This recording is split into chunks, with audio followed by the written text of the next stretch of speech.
December 1962. A British Prime Minister stepped off a plane in Nassau in the Bahamas, carrying no leverage at all. 3 years earlier, Britain had made a bet. It cancelled its own missile program. It redesigned its entire nuclear bomber fleet around a single American weapon.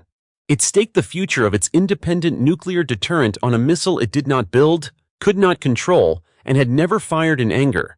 That missile was called Skybolt. It was supposed to keep Britain's V-bombers relevant for another decade.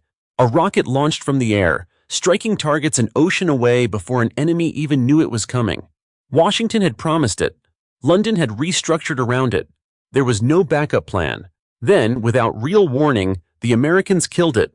Not because it threatened anyone, because it was expensive, unreliable, and inconvenient to a Pentagon that had already decided the future belonged to missiles buried in Midwest silos and submarines hiding beneath the Atlantic. Britain didn't build the weapon. Britain didn't cancel the weapon, but Britain would carry every consequence of its death. What happened next in a hotel conference room in the Bahamas would decide whether the special relationship between two allies meant anything at all, and would quietly determine what Britain's nuclear arsenal looks like even today, 60 years later. This is the story of a missile that never became a weapon, and the alliance it nearly broke. By the late 1950s, Britain had a nuclear bomb. What it lacked was a reliable way to guarantee that bomb would ever reach its target. The original answer was Blue Streak, a British-built ballistic missile developed at enormous cost through the mid-1950s. On paper, it gave Britain an independent deterrent, launched from British soil, answerable to no one else. In practice, it was a liability the moment the drawing board closed. Blue Streak ran on liquid fuel. Fueling took hours. It sat in a fixed underground silo, its location fixed, its launch sequence slow enough that a Soviet first strike could destroy it before a single missile left the ground. A deterrent that could be destroyed before it deterred. Anything was not a deterrent. It was a target. In April 1960, the British government cancelled Blue Streak. Roughly £84 million had been spent developing it. None of that money bought Britain a working weapon. That left a harder question. If Britain would not build its own missile, how would it keep its nuclear deterrent credible into the 1960s and beyond? The answer already existed, not in Britain, but in the United States. The Royal Air Force operated the V-Force, 3 fleets of strategic bombers, the Vulcan, the Victor, and the Valiant, built specifically to carry Britain's nuclear weapons deep into Soviet territory. But by 1960, Soviet air defenses were improving fast. Surface-to-air missiles could reach higher, faster, and further than a decade earlier. A bomber flying straight over a target to drop a gravity bomb was becoming a bomber that would not survive the approach. The solution being developed in America solved exactly this problem. A missile a bomber could launch from hundreds of miles away, without ever entering the range of enemy defenses. It would let the V-Force keep flying, keep threatening, keep deterring, without needing to fly into the teeth of Soviet air defense. There was no British alternative in development. There was no fallback program waiting in reserve. Blue Streak was dead, and nothing indigenous was coming to replace it. Britain's nuclear deterrent, the thing that gave it a seat at the table of the world's 2 superpowers, was about to depend entirely on a weapon built by another country's engineers, funded by another country's budget, and subject to another country's decisions. Britain had run out of road. There was only one direction left to walk: the weapon. Britain was about to stake its future on was called Skybolt, officially the AGM-47A, an air-launched ballistic missile developed for the United States Air Force by Douglas Aircraft Company. The concept was simple to describe and brutally difficult to build. A B-52 or a Vulcan bomber would carry Skybolt under its wing, fly toward enemy territory, and release the missile roughly 1,000 miles from the target, without ever crossing into the range of Soviet air defenses. Once released, the missile would ignite its own rocket motor, climb into a ballistic arc, and guide itself the rest of the way to a fixed target using inertial navigation, the same principle used in submarine-launched and land-based ballistic missiles. Standoff range, the distance a missile lets an aircraft strike a target without approaching it directly, was the entire point. A bomber that never had to fly over its target was a bomber that could survive to fly a second mission and a third. For the aging V-Force, with its widening gap against Soviet radar and missile defenses, This single capability was the difference between a fleet that remained a credible deterrent and a fleet that was flying obsolete the moment it took off. For the United States Air Force, Skybolt solved a different but related problem. By 1960, the Air Force's manned bomber fleet was facing a quiet existential threat from within its own government, a growing preference in Washington for intercontinental ballistic missiles, weapons that needed no pilot, no fuel stop, no risk of being shot down en route. Skybolt was the Air Force's answer. Strap ballistic missile range and power onto the bombers it already had, and buy the manned bomber another decade of relevance. Two air forces, two different countries, needed the same weapon to solve two different institutional problems. For the United States, Skybolt was one option among several. For Britain, it was about to become the only option there was. But in 1960, Skybolt existed mostly on paper. It had not been flight tested. Its guidance system was unproven. Its rocket motor was unproven. The missile Britain was preparing to build its entire nuclear strategy around had never actually flown. That distinction between a weapon that worked and a weapon that was promised to work would define everything that followed. In March 1960, Prime Minister Harold Macmillan traveled to Camp David to meet President Dwight Eisenhower. The two men had a long working relationship built on wartime trust, and what they negotiated there would bind Britain's nuclear future to American decisions for the next decade. The terms were straightforward on the surface. The United States would sell Skybolt to Britain once the missile was developed and tested. Britain would arm its V-Force bombers with it, extending the fleet's operational life without the cost of designing a missile from scratch. In exchange, the United States would gain something it wanted just as badly, a base for its Polaris submarines at Holy Loch on the west coast of Scotland, giving the U.S. Navy a forward position for submarine-launched ballistic missiles within range of the Soviet Union. It looked like a fair trade between allies. Missiles for basing rights, deterrent capability for strategic depth. Both governments described it as a natural extension of the special relationship forged during the Second World War. But the agreement carried an imbalance that neither side spoke about openly at the time. The Polaris base was physical infrastructure, a harbor, piers, support buildings, a presence Britain granted and could, in theory, revoke. Skybolt was a promise. A commitment to deliver a weapon that existed only in engineering drawings and wind tunnel data developed by an American contractor funded through an American defense budget, subject to American testing schedules and American political will. Britain began redesigning the Vulcan and Victor bombers to physically carry the missile, reworking wing pylons, electrical systems, and weapons release mechanisms around a weapon it did not yet possess. Bluestreak's cancellation had already closed the door on an independent alternative. The Camp David agreement was now the only path forward, and Britain committed to it as if it were already a certainty. There was no contingency plan, no parallel program running in the background in case Skybolt failed to materialize. The entire credibility of Britain's nuclear deterrent through the 1960s now rested on the successful development of a missile that had not yet left the ground, one being built inside another country's defense bureaucracy, where Britain had no vote, no veto, and no seat in the room when the real decisions got made. Eisenhower and Macmillan shook hands on an agreement built on trust. What it actually was, though few called it this at the time, was dependency.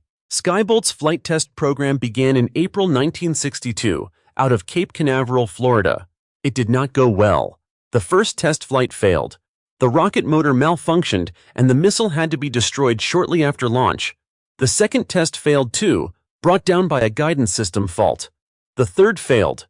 By the fall of 1962, 4 consecutive test flights had ended in failure, a record that would have been troubling for any weapons program and was becoming a serious liability for one that a foreign ally had already restructured its entire strategic bomber fleet around.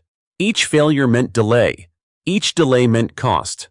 Skybolt's projected price tag climbed well past its original estimates, and inside the Pentagon, a program already competing for funding against 2 increasingly reliable alternatives, the Minuteman intercontinental ballistic missile and the Polaris submarine-launched missile, began to look less like the future of American strategic power and more like an expensive, unproven detour.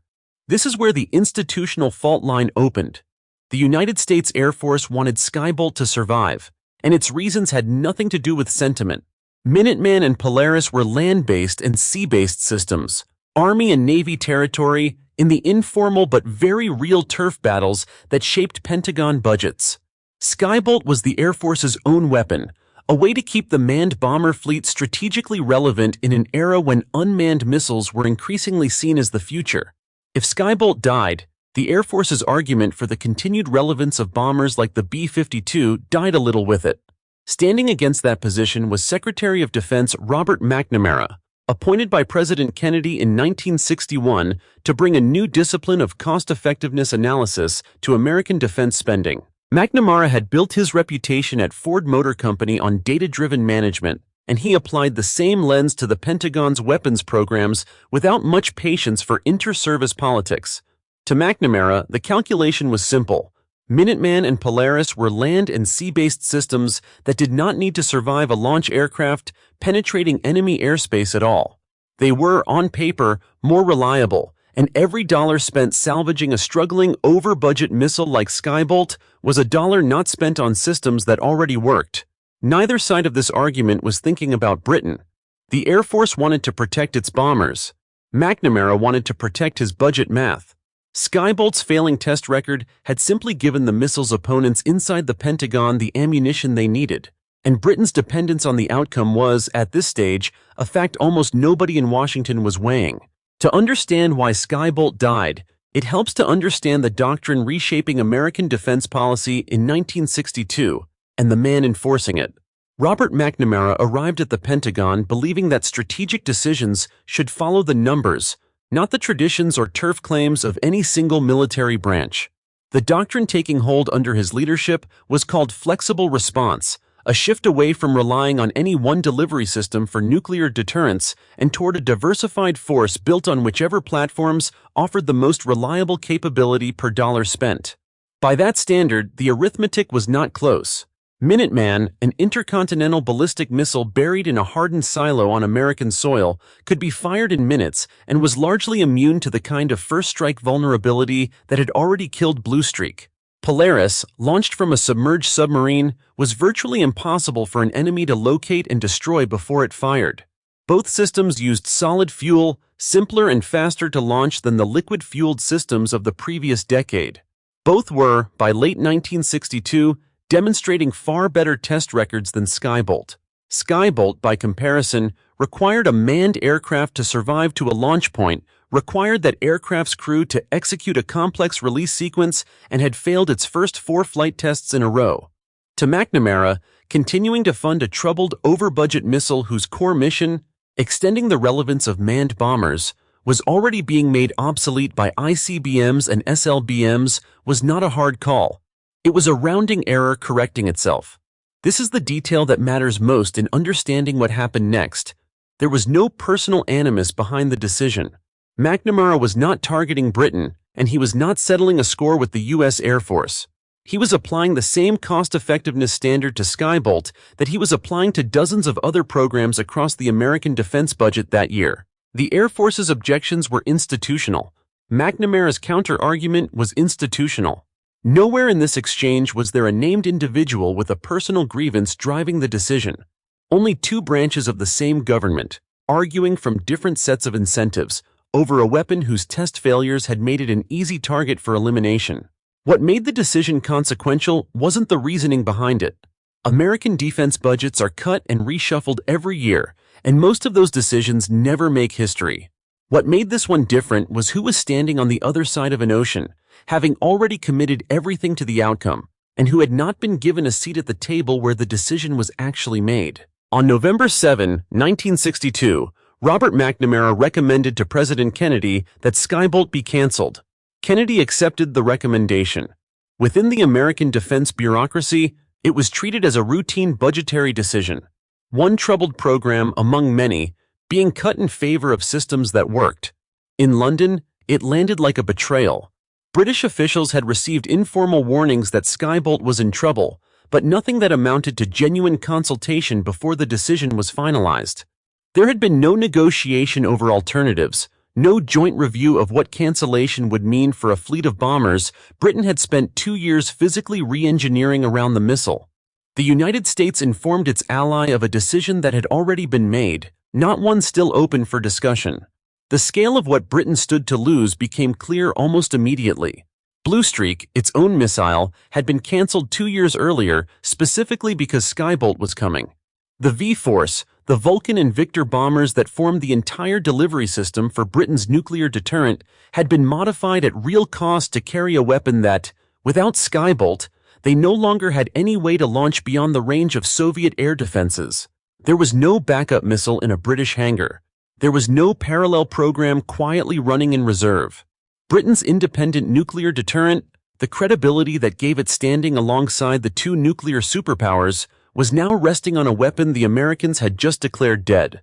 For Harold Macmillan's government, this was not simply a procurement setback. It was a direct threat to Britain's claim to great power status in the nuclear age, a claim built entirely on the premise that Britain could strike independently, without needing to ask Washington's permission first.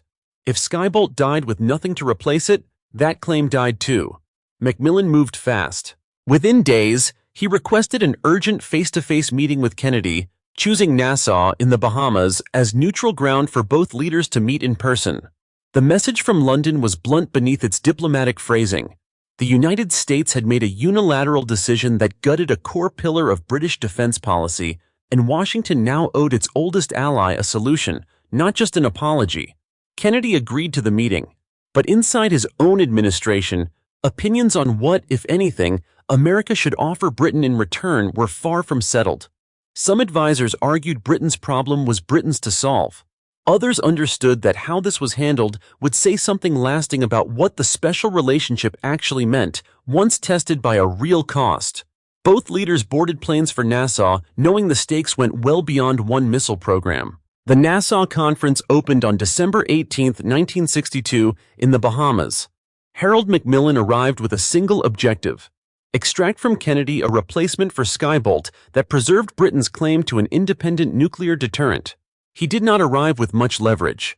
What he had instead was history, personal rapport with Kennedy, and the argument that the special relationship itself was now on the table. Inside the American delegation, the debate was sharper than the public record suggested at the time.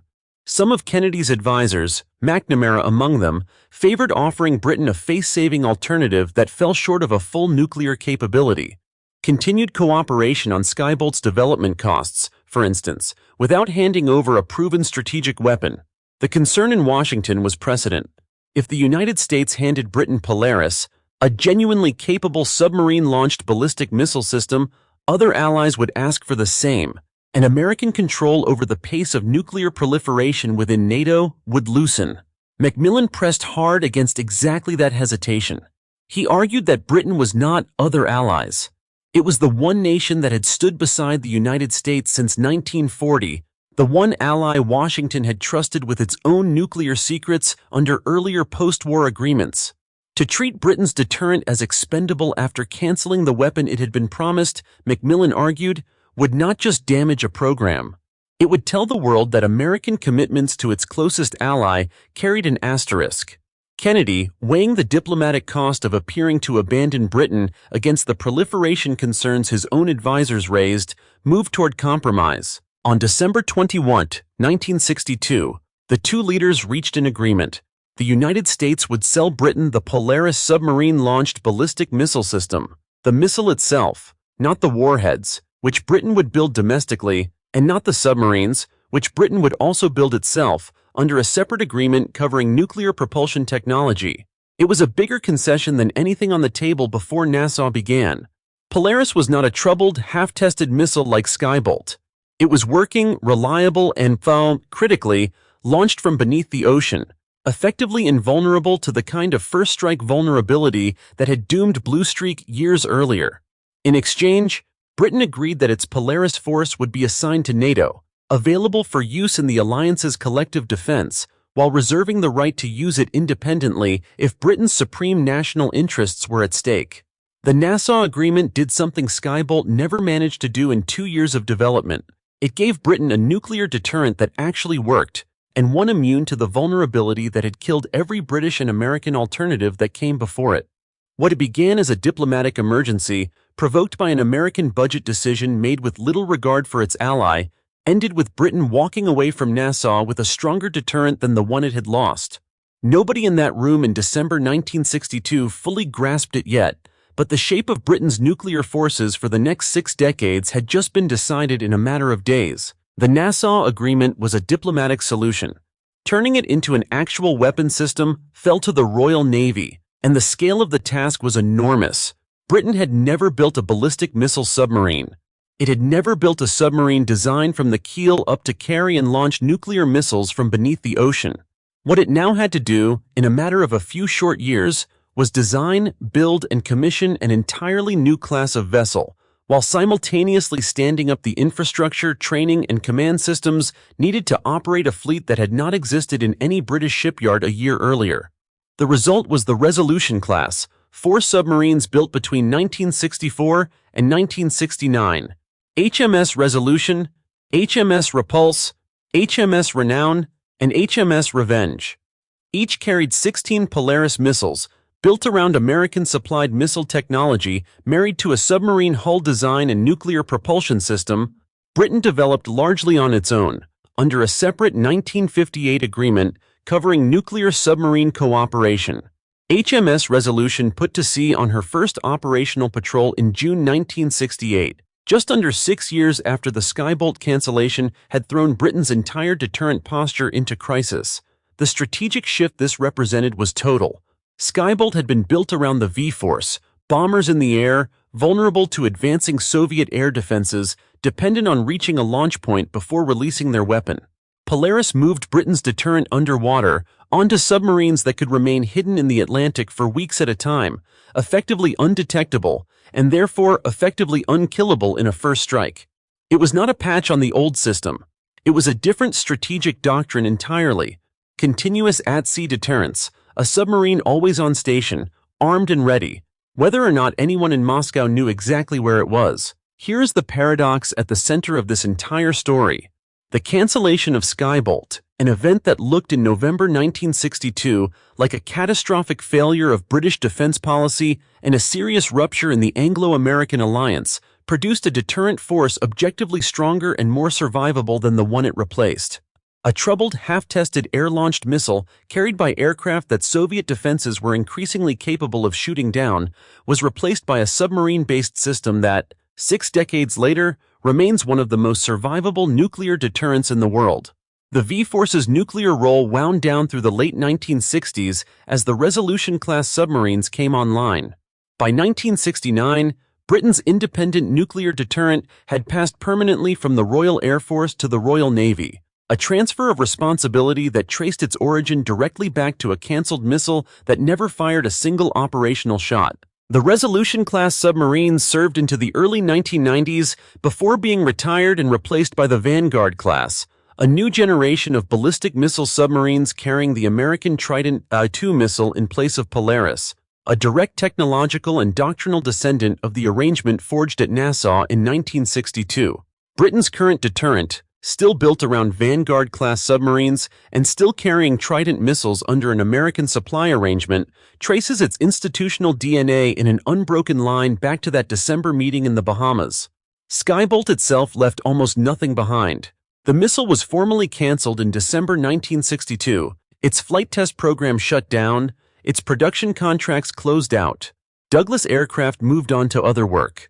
No Skybolt missile ever entered operational service with any Air Force, American or British. Measured purely on its own terms, it was a program that consumed years of development, 4 failed flight tests, and a diplomatic crisis between 2 allies, and delivered not a single operational weapon. And yet, measured by what it caused rather than what it built, Skybolt's cancellation may be the most consequential failure in the history of Anglo-American defense cooperation. It forced Britain out of a vulnerable air-based deterrent and into a submarine-based one nearly a decade before most strategic planners believed continuous at-sea deterrence was the obvious answer. It bound Britain's nuclear future to American missile technology in a partnership that has now lasted more than 60 years, surviving changes of government, changes of missile generation, and changes in the global nuclear order itself. It tested whether the special relationship was a phrase or a fact, and at Nassau, under real pressure, it held. Britain did not choose to build its deterrent around a submarine hiding in the North Atlantic. It was pushed there, by an American budget decision made without much thought for its ally, and by two men in Nassau who found a way to turn a crisis into something more durable than what came before it. The missile was canceled. The deterrent survived. Sometimes what a country loses matters less than what it is forced to build in its place.